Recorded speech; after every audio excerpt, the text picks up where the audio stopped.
당신은 당신의 아픔을 알고 있다. 며칠 전 한 여성으로부터 남자친구에 관한 상담 메일을 받았다. 남자친구가 자신을 함부로 대하고 자주 바람을 피워 여러 차례 잔소리를 해봤지만 고쳐지지 않아 어떻게 해야 할지 모르겠다는 내용이었다. 그녀에게 되물었다. 본인은 어떻게 했으면 좋겠어요? 당연히 헤어져야 한다고 생각해요. 하지만 남자친구는 제 첫사랑이에요. 저는 첫사랑과 백년해로 하고 싶어요. 그리고 더 중요한 건 제가 아직도 그를 사랑한다는 사실이에요. 당신은 스스로 어떻게 해야 할지 답을 알고 있어요. 다만 본인의 생각이 맞는지 안 맞는지 확인받고 싶어서 묻는 것 뿐이죠. 어쩌면 제게 묻기 전에 이미 주변 사람들에게 수도 없이 헤어져 라는 충고를 들었을지도 몰라요. 그런데도 아직까지 어떻게 해야 할지를 묻고 있는 거예요. 맞아요. 하나같이 빨리 헤어지라고 난리예요. 저도 알아요. 하지만 아무라도 붙잡고 한 번이라도 더 묻고 싶어요. 어떻게 해야 할지 말이에요.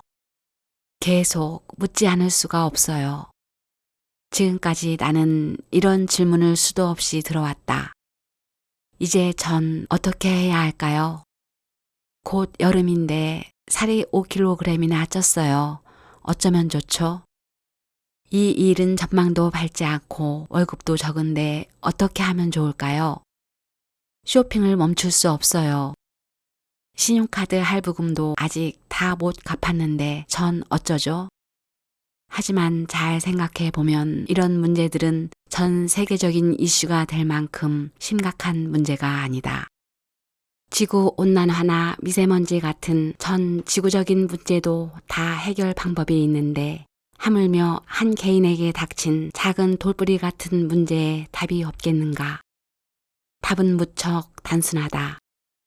그냥 헤어지거나 계속 만나는 것, 다이어트를 하거나 욕심껏 먹는 것, 지금 다니는 직장에 머물거나 이직하는 것, 씀씀이를 줄이거나 신용카드를 계속 긁어대는 것, 둘 중 하나다.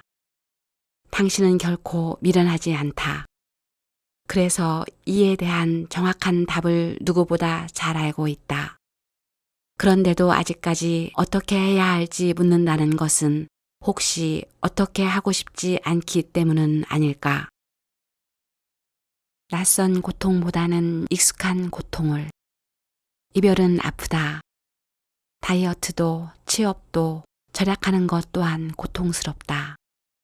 이것을 꺼리는 이유는 고통을 느끼고 싶지 않기 때문이다. 그렇다고 해서 반대의 선택을 한다면 과연 고통에서 벗어날 수 있을까? 지금 좀 힘들어도 이대로 있는 게 나아요.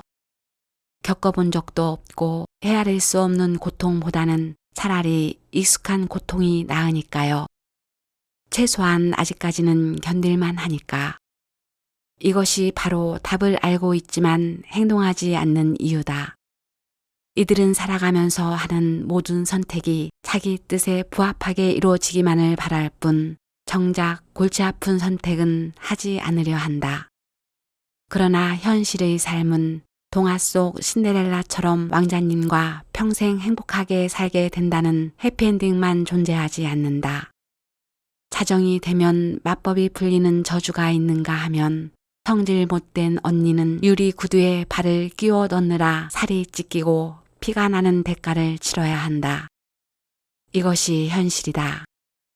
평생 동안 고통이나 걱정 없이 편하게 사는 사람은 없다.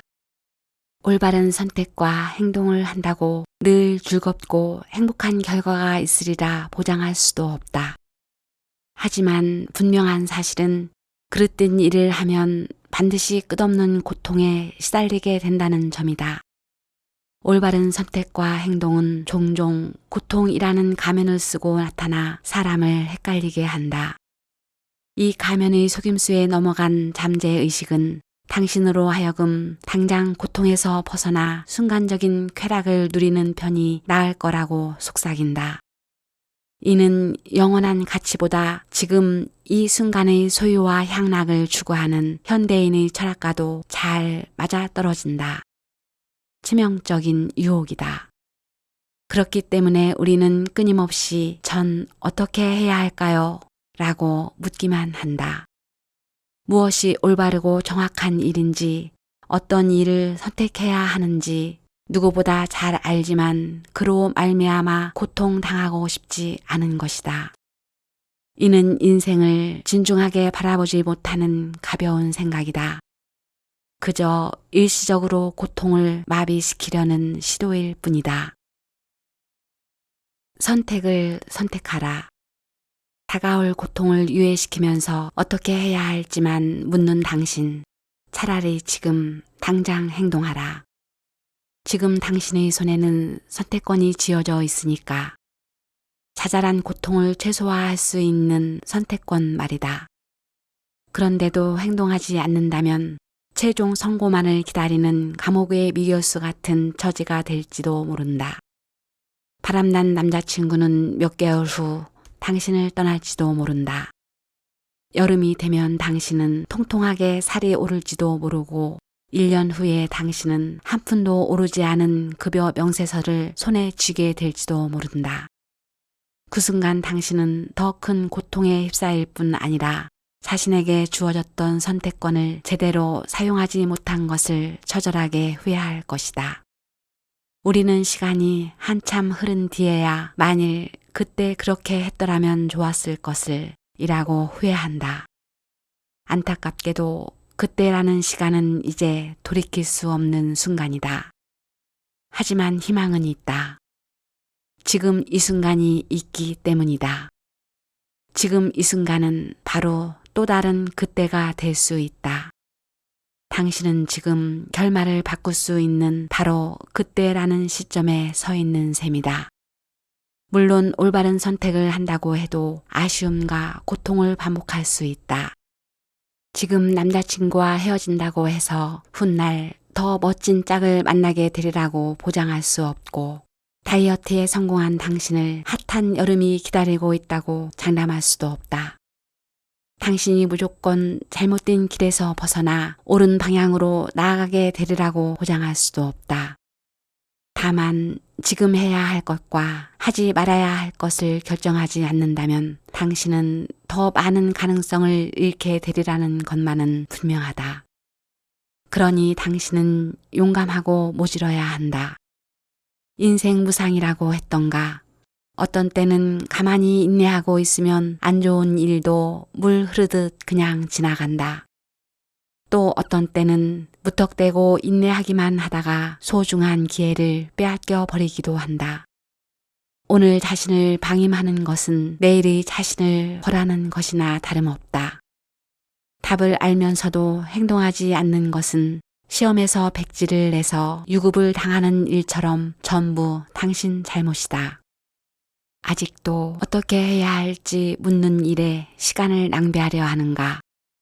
과감하게 헤어지겠는가? 아니면 평생 불안한 시선으로 바람난 남자친구만 바라보겠는가? 자신에게 더 적합한 일을 찾아 나서겠는가? 아니면 의미 없는 일만 무한 반복할 것인가? 과잉된 욕망을 다스리겠는가? 아니면 카드 연체를 거듭하다 빚의 굴레에 갇히겠는가?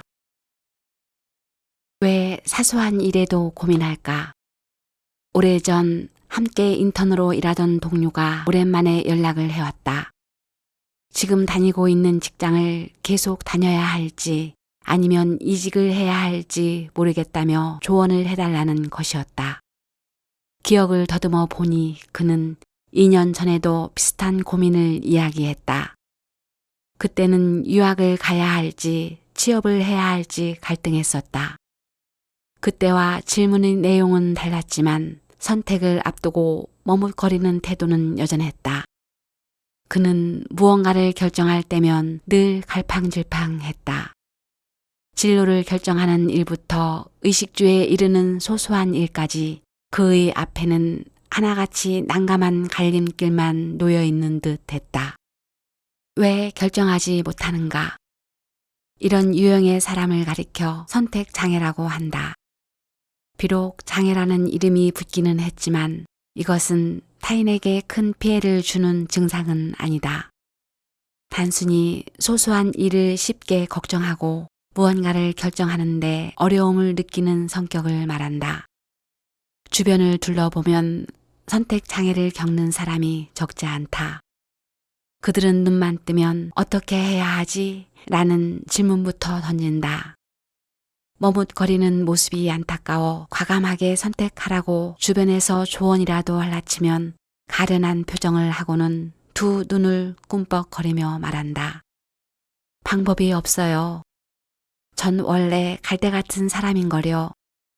사실 방법이 없는 것은 아니다. 방법을 다 알고 있지만 행하고 싶지 않을 뿐이다.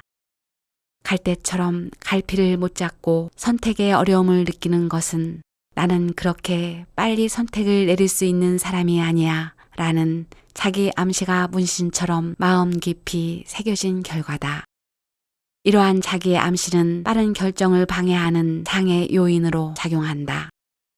보통 내가 어떤 사람인지 먼저 인지하게 된 후에 내가 해야 하는 행동이 무엇인지를 결정하게 된다. 자신이 선량한 사람이라고 인식하면 기꺼이 남을 돕고자 할 것이고 스스로 성실하다고 여기면 물질을 탐내지 않을 것이며 자신이 약한 사람이라고 믿으면 자기 보호에 치중하는 사람이 될 것이다. 그렇다면 선택의 문제 앞에서 안절부절 못하며 결정을 내리지 못하는 건 나는 갈대 같은 사람이야 라는 자기 암시 때문이라 할 수 있다. 한편으로 스스로를 가리켜 갈대라고 하면서 자신의 한계를 설정하는 것은 자신의 성향을 유머러스하다, 철들었다, 이해심이 많다, 잘 논다, 호기심이 많다라고 설정하는 것과 다를 바 없는 것이다. 모든 일에 양면이 있듯 갈대라는 자기 설정 역시 자신이 원하는 인생을 살게끔 촉진하는 역할을 한다는 면에서 긍정적인 의미도 함축되어 있다. 갈대 성향을 가진 사람은 무슨 일을 만나든 오래 생각하기 때문에 스스로 사려 깊고 주도 면밀한 사람이라고 믿게 된다. 이런 점은 갈대의 긍정적인 면으로 볼 수 있다. 다만 갈대 같은 사람은 선택 대상 사이의 장단점을 지나치게 오래 분석해 선택에 긴 시간이 걸린다. 그렇게 되면 이것은 주도 면밀한 성격이 아니라 도리어 지나친 부담으로 작용하여 갈등을 증폭시킬 수 있다. 이들은 처음에 이리저리 생각하고 고민하는 과정을 은근히 즐겼을지도 모른다. 그 과정은 자신을 마치 모든 문제를 숙고하여 이성적으로 판단하는 성숙한 사람처럼 느껴지게 하기 때문이다. 그러나 끝에 가서 그 문제는 골칫거리로 변하고 만다. 어떤 결정을 내리든지 모든 결정의 종착역은 행동으로 실천하는 것이기 때문이다. 따라서 당신이 섣불리 결정을 내리지 못한 채 차일피일 답안 제출을 미루기만 한다면 백지 상태인 답안지는 늘 당신을 따라다니며 번뇌를 키울 것이다. 이러한 악순환의 고리 속에서 갈대라는 설정은 선택장애 증세를 악화시킨다. 그리고 선택장애는 당신의 갈대 상태를 다시금 확인사살하는 역할을 한다. 그런데도 당신은 여전히 악순환의 고리를 벗어나려 하지 않는다. 눈과 귀를 가린 채 누구의 말도 들으려 하지 않는다. 그러는 사이 당신을 둘러싼 수많은 선택의 문제는 멈추지 않고 돌아가는 맷돌처럼 영원히 삶의 언저리를 배회할 뿐이다. 선택 장애를 가진 사람이 상습적으로 결정을 미루는 것은 아니지만 그들이 보이는 반응은 한결같다. 그리고 갈대 성향과 망설임의 배후에 있는 문제 또한 유사하다. 재미있는 것은 결정 장애자들이 소위 선택에 어려움을 느낀다고 하는 문제들은 정작 그 사람의 인생에서 근본적이거나 중대한 문제가 아니라는 점이다. 대다수 선택장애 증세가 삶 그 자체에서 비롯된 것이기보다는 근원적인 문제에서 파생된 단순한 증세에 불과할 뿐이다. 예컨대 사람이 면역력에 문제가 생기면 피부 알레르기나 감기 등의 구체적인 증세로 나타나는데, 이럴 때는 알레르기 약이나 감기약을 먹는 것보다 면역력 강화에 힘써야만 병의 근원을 치료할 수 있는 것과 같은 원리다. 뒤엉킨 실타래를 먼저 풀어라. 최초의 문제로 돌아가서 내 친구는 지금의 직장을 계속 다녀야 할까? 아니면 새로운 직장을 찾아 나서야 할까? 그가 2개월이나 고민했는데도 아직까지 결정을 내리지 못하는 이유는 무엇일까? A와 B 중 어느 길을 선택하느냐가 중요한 것은 아니다. 정작 중요하고 심각한 것은 문제의 뿌리다. 즉, 자신의 진로와 삶의 목표를 아직도 분명히 정하지 않았다는 점과 이로 말미암아 안개가 낀 듯 자욱해 앞을 내다볼 수 없게 된 그의 미래를 걱정해야 하는 것이다. 2년 전 유학과 취업의 갈림길에서 고민했던 순간부터 이직을 망설이는 지금 이 순간에 이르기까지 그는 항상 과감한 결단을 내리지 못하고 있다.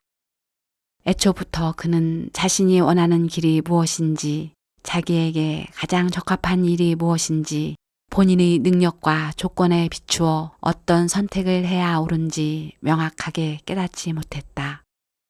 이러한 근원적인 문제는 단답형처럼 딱 잘라 답을 낼 수 없다.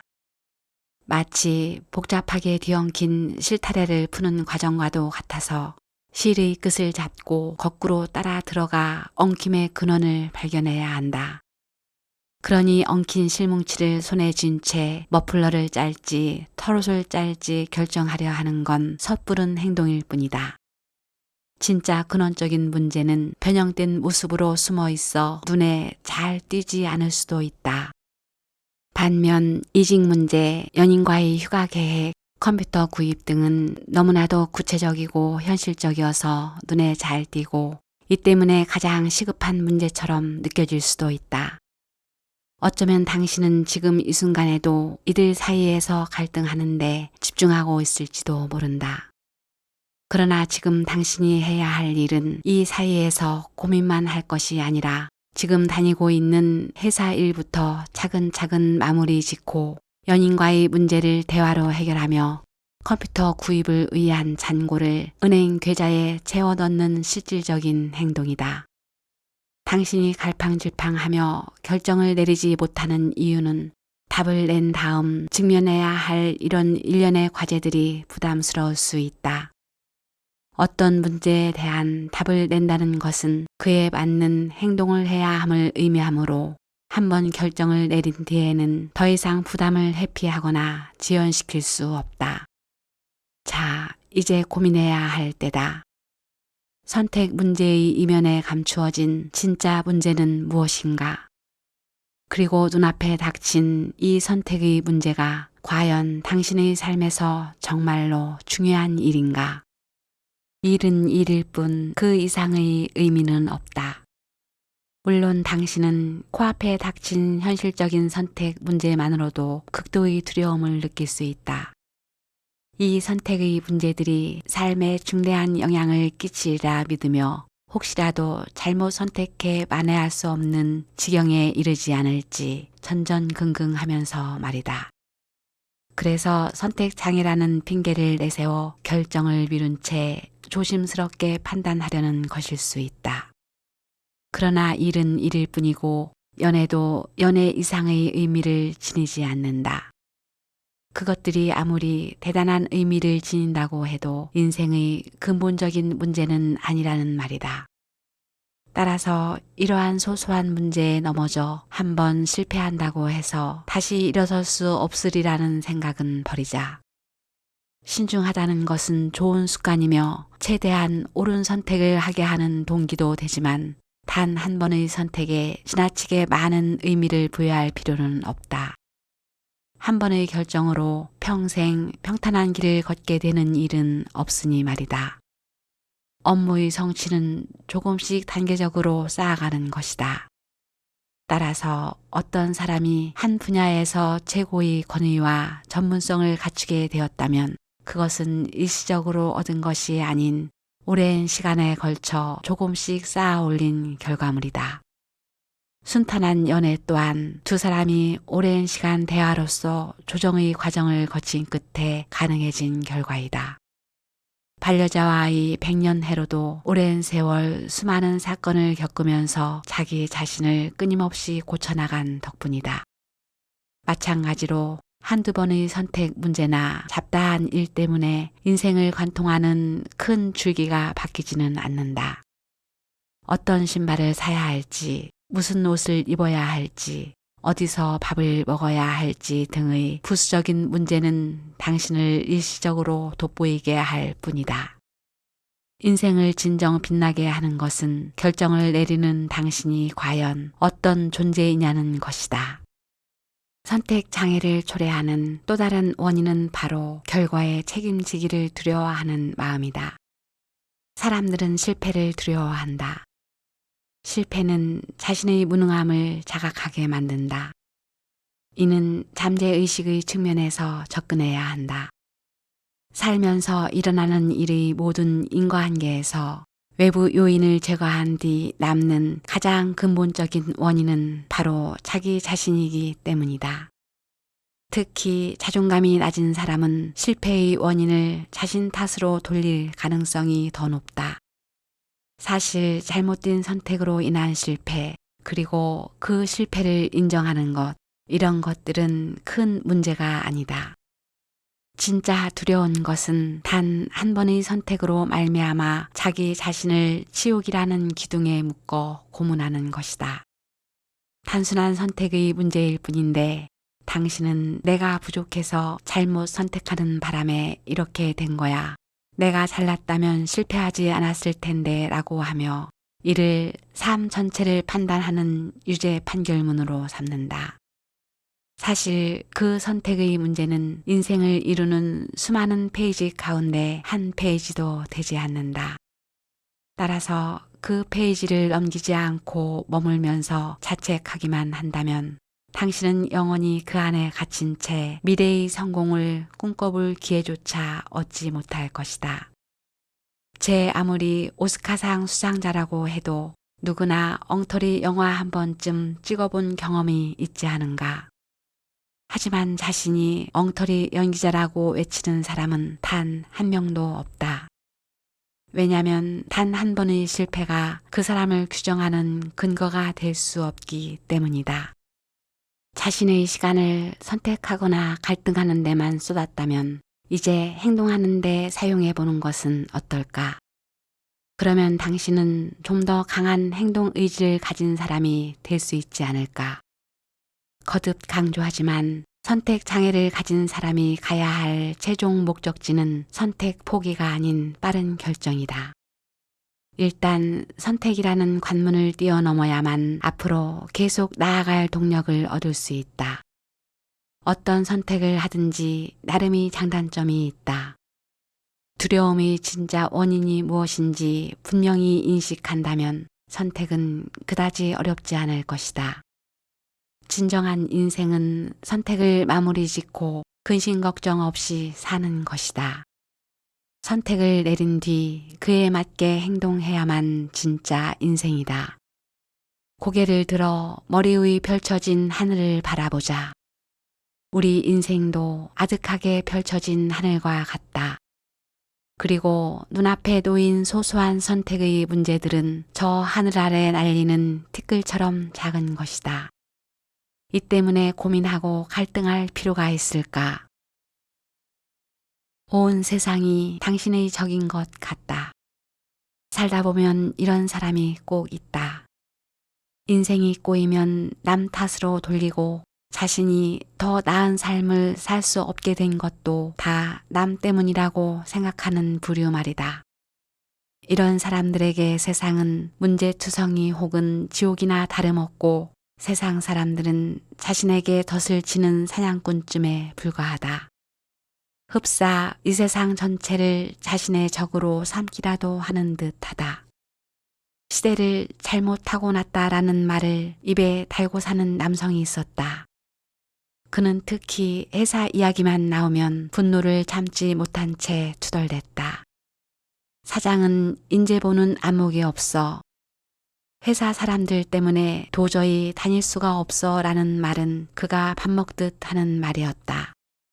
내 잘못 때문에 잘린 게 아니라 그 사람들하고 도저히 같이 다닐 수 없어서 나온 거야.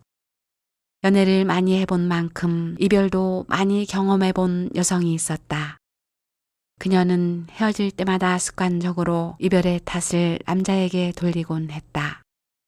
그 남자는 소유욕만 강했지 자상하지도 않고 발전 가능성도 없었어.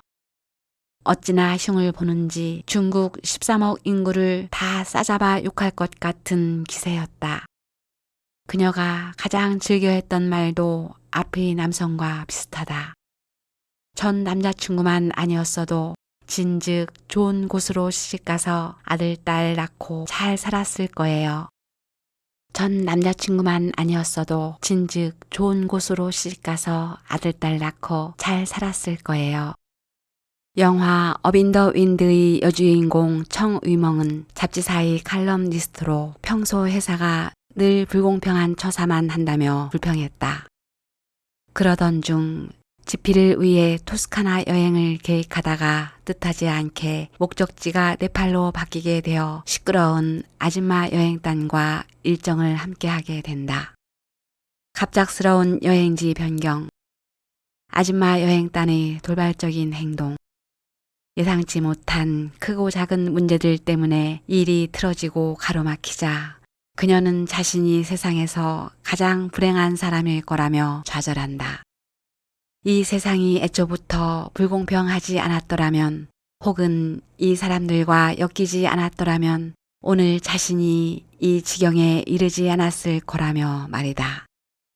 그러던 중 의멍은 여행단의 일원인 왕찬에게서 가슴을 울리는 충고를 듣게 된다. 그리고 비로소 깨닫는다. 아무리 답답하고 곤란한 상황에 처하더라도 그렇게 된 근본 원인은 남이 아닌 바로 자기 자신에게 있다는 점을 말이다.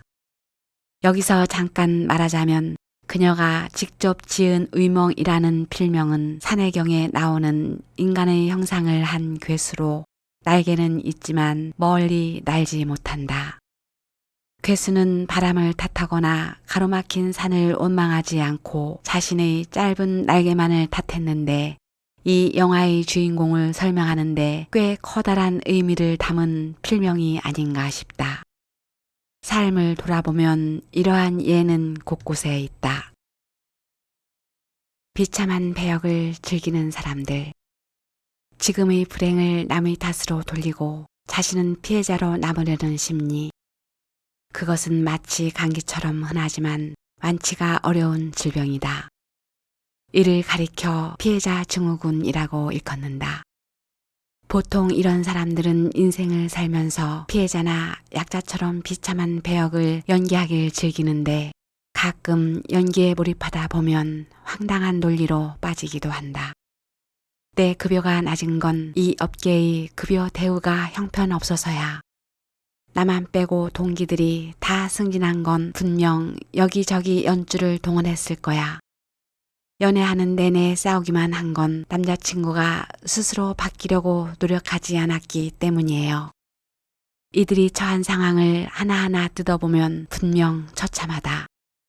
현실 속 내 삶이 비참하기 그지없는데 행복한 척할 수도 없는 노릇이니 그들의 이야기가 이해가 안 되는 것은 아니다. 이들이 여의치 않은 삶을 살고 있음은 누구나 인정한다. 어찌 여의치 않기만 하겠는가. 눈 뜨고 볼 수 없을 정도로 안타깝다. 그렇다고 계속 불평하며 문제를 방치할 수는 없다. 자신과는 전혀 관계없는 일인 것처럼 문제의 원인을 남에게 떠넘겨버리는 것은 더욱 안 된다. 그것은 진정한 어른의 모습이 아니다. 자신이 문제의 핵심 당사자인데도 본인을 문제 밖으로 빼놓은 채 혹여나 옷에 오물이 묻지 않을까 폴짝폴짝 뛰면서 본질을 피해 다니면 되겠는가? 이것을 모르고 많은 사람들이 원망과 불평을 늘어놓으며 피해자 행세를 한다. 애초부터 자기 잘못이 아니라고 발뺌하면 책임질 필요가 없을 거라고 믿기 때문일까? 그들은 책임질 필요가 없어지면 영원히 피해자로만 남을 뿐 상황을 전환시켜 회복하고 발전, 성장할 기회도 잃게 된다는 점은 간과한다. 피해자 심리에 파묻혀 있으면 자신만 불공평한 대우를 받고 있다는 생각이 점차 커진다. 그리고 끝내 본인이 진짜 피해자라고 믿게 되어 하루하루 삶이 원망과 불평 속에 놓이는 악순환에 갇히고 만다. 그런데 이런 사람들은 나쁜 심리 상태에서 굳이 벗어나려 하지 않는다. 이유는 피해자처럼 행동하면 잠시나마 자기 보호가 가능하기 때문이다. 자기 보호는 심리적 방어 기제 가운데 하나이다. 심리적 방어 기제란 좌절이나 갈등, 충돌 등의 긴급 상황에 부딪혔을 때 이에 적응하고 자신을 보호하기 위해 일어나는 심리 활동이다. 고통으로부터 벗어나 불안감을 줄이고 심리적 평안을 회복하고자 자신도 모르게 일어나는 내면의 활동이다. 어떤 문제에 부딪혔을 때 그 책임을 다른 사람에게 돌려버리는 것도 이러한 방어 기제가 작용한 것이다. 그렇게 하면 내면의 고통이 줄어들고 무력감에서 오는 자괴감도 잠시 피할 수 있다. 또한 타인의 장점을 인정하는 것처럼 속쓰린 일을 하지 않아도 되고 자신의 가치를 높여줄 기회를 찾아 헤매지 않아도 된다. 그저 그 자리에 선 채 화를 내거나 책임을 전가하기만 하면 된다. 이런 식으로라면 단 한 번의 노력으로 모든 불공평한 문제를 일소할 수 있을 것만 같다. 모든 문제는 다 남의 탓이고 나는 그저 학대의 희생양이 된 것뿐이다. 그러나 이것이 심리적 방어 기제가 과도하게 작용하면서 필연적으로 나타나는 부정적 결과, 즉 퇴행 현상이라면 얘기는 달라진다. 곤란한 상황에 처했을 때 문제 해결을 위해 적극적, 주동적으로 나서지 않고 물러서거나 움츠려드는 길을 선택하거나 매사에 남을 탓하는 것, 이것은 피해자 증후군에 사로잡힌 사람들에게서 볼 수 있는 전형적인 반응일 뿐이다. 자기 연민을 경계하라. 불공평한 대우를 받거나 생활에 타격을 입었을 때 그로 말미암은 상처의 강도가 원래 100 정도라면 어떤 사람은 이를 1000의 수준까지 확대해 받아들이기도 한다. 이 같은 상처의 비약은 나는 피해자라는 생각, 피해 심리가 만들어낸 결과인 경우가 많다. 현실에 안주하고 제자리 걸음을 하려는 피해자 역할에 몰입할수록 상처는 고통스럽고 커진다. 마치 현미경으로 세포를 관찰하듯 당신의 눈에는 자신의 상처만 확대되어 보이고 그 외에는 아무것도 들어오지 않는다. 이러한 피해자 증후군은 당신을 끊임없이 자기 연민에 빠져들게 만든다. 미국의 소설가 존 가드너는 이렇게 말하지 않았던가? 자기 연민은 당신을 마비시킬 수 있는 가장 쉽고 파기적인 비약물성 마취제이다. 여기에 중독되면 무슨 일을 당하든지 자기가 피해 입은 부분만 떼어내서 그것을 비약해 일시적인 안위를 얻으려고 한다. 이처럼 자기 연민에 빠져버리면 이 세상 전체가 자신과 대치 중인 적이라는 생각에 사로잡힌다. 행동하지 않으면 우울과 자기 연민의 공포 속에서 방황할 수도 있다. 그래서 상처받음, 상처의 원인을 다른 사람에게 돌림, 나는 피해자, 내 처지를 동정함, 상처에 수동적으로 대응함, 행동하지 않음으로 이어지는 스스로 만들어낸 부정적인 심리 게임에서 영원한 패자로 남고 만다. 그런데도 당신이 결단하거나 행동하지 않으려는 것은 피해자 연기를 하면 일시적이긴 해도 아래와 같은 이점이 있기 때문일 것이다. 첫째, 전에 없었던 도움을 받을 수 있다. 피해자 연기를 하면 주변 사람들의 대우가 달라진다. 그들 눈에는 당신이 약자로 보이기 때문에 전보다 훨씬 잘 대해줄 것이다. 그러나 이러한 도움은 오래가지 않는다. 설령 생각보다 오래 지속되더라도 그들은 머지않아 이런 상황의 실증을 느끼고 떠날 것이다. 둘째, 위험에 직접 노출되지 않을 수 있다. 실패를 자기 책임이라고 인정해 버리면 상황은 더욱 곤란해진다. 그리고 어떤 일에 결단을 내리거나 행동으로 옮기면 이내 골치 아픈 리스크에 직면하게 된다. 반면 피해자가 되는 길을 선택하면 당신은 더 이상 행동하지 않아도 되므로 자연히 거절이나 실패에 직면할 확률도 줄어든다. 셋째, 과중한 책임과 부담에서 해방된다. 삶을 책임지는 것은 어려운 일이다. 그래서 가끔 삶의 무게가 지나친 부담으로 다가올 때면 모든 것을 내팽개치고 도망가고 싶기도 하다. 그런데 이 모든 부담을 남에게 전가해 버리면 자연히 내 짐은 가벼워진다. 또한 더 이상 내 잘못이나 책임 때문에 고통스러워하지 않아도 된다. 넷째, 기분이 좋아진다. 모든 것이 남의 탓이고 자신은 잘못이 없다고 믿으면 당연히 기분이 좋아진다. 모든 사람이 술에 취해 있는데 자기 혼자만 깨어 있어서 가장 깨끗하다고 노래했던 어떤 시인처럼 말이다. 하지만 안타깝게도 이 모든 시도는 일시적인 회피일 뿐이다. 평생 피해자의 위치에만 있길 원한다면 자신의 문제를 돌이켜 반성할 수도 없으니 문제점을 개선할 기회도 영원히 사라진다. 이런 사람은 남을 탓하는 데만 길들여져서 인생을 원망하고 주변을 부정적 에너지로 물들이기 때문에 결국 그를 둘러싼 모든 인간관계는 쉽게 무너지고 만다. 스스로 노력하지 않고 남이 변하기만을 기다리면서 끝까지 유지되는 인간관계는 이 세상에 없기 때문이다. 적극적인 구조자가 되라.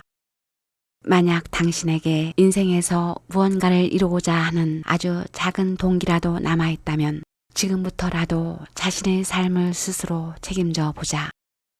직장 일이 순탄하게 풀리지 않는 것은 열악한 환경이나 리더의 차별 때문이 아니다.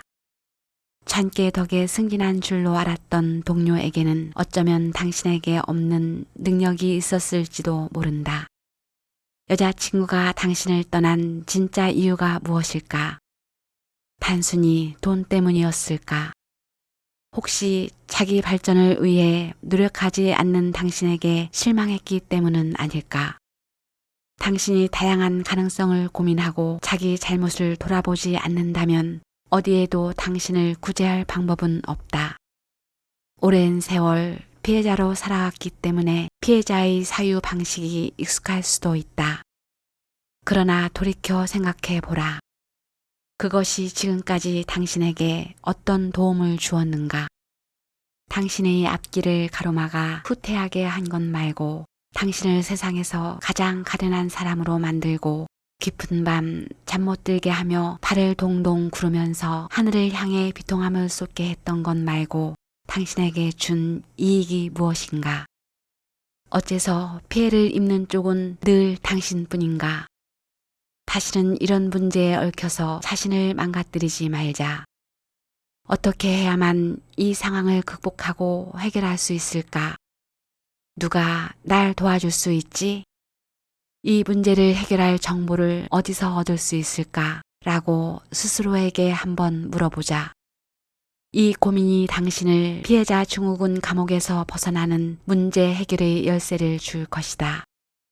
그러면 평생 피해자였던 당신이 구조자의 입장으로 전환되어 자기 삶을 구조해낼 길이 열릴 것이다. 다만 세계적인 부호 빌 게이츠가 젊은이들에게 한 인생이란 공평하지 않다. 이 사실에 익숙해지자라는 충고처럼 세상에는 완벽한 공평과 정의가 없음을 유념하자. 그렇기 때문에 구조자로 거듭나는 과정에서는 소극적이냐 적극적이냐는 자세가 매우 중요하며 그리고 그것은 전적으로 당신에게 달려 있다는 것을 말이다. 스스로를 욕하는 사람은 다른 사람에게도 욕을 먹는다라는 말이 있듯 만약 당신이 자기 자신을 피해자의 위치에 방치하지 않는다면 다른 사람도 당신을 공격하거나 위협하지 않을 것이다. 그리고 실제로 상대로부터 피해를 입었다 하더라도 실질적인 방식으로 상대를 용서하도록 해라. 미국에서 가장 영적인 작가로 손꼽히는 캐서린 폰더의 어록에는 우리가 용서해야만 하는 가장 좋은 이유가 제시되어 있다. 당신이 누군가에게 원망을 품으면 그 사람과 쇠사슬처럼 차갑고 강력한 감정의 끈으로 연결된다. 용서만이 둘 사이에 맺힌 사슬을 끊고 당사자 모두에게 자유를 주는 유일한 방법이다. 당신이 누군가를 용서하지 않으면 당신과 그 사람 사이에는 모종의 관계가 형성된다. 그리고 그 사람과 그 사람이 행한 일이 평생 떠올라 괴로울 것이다.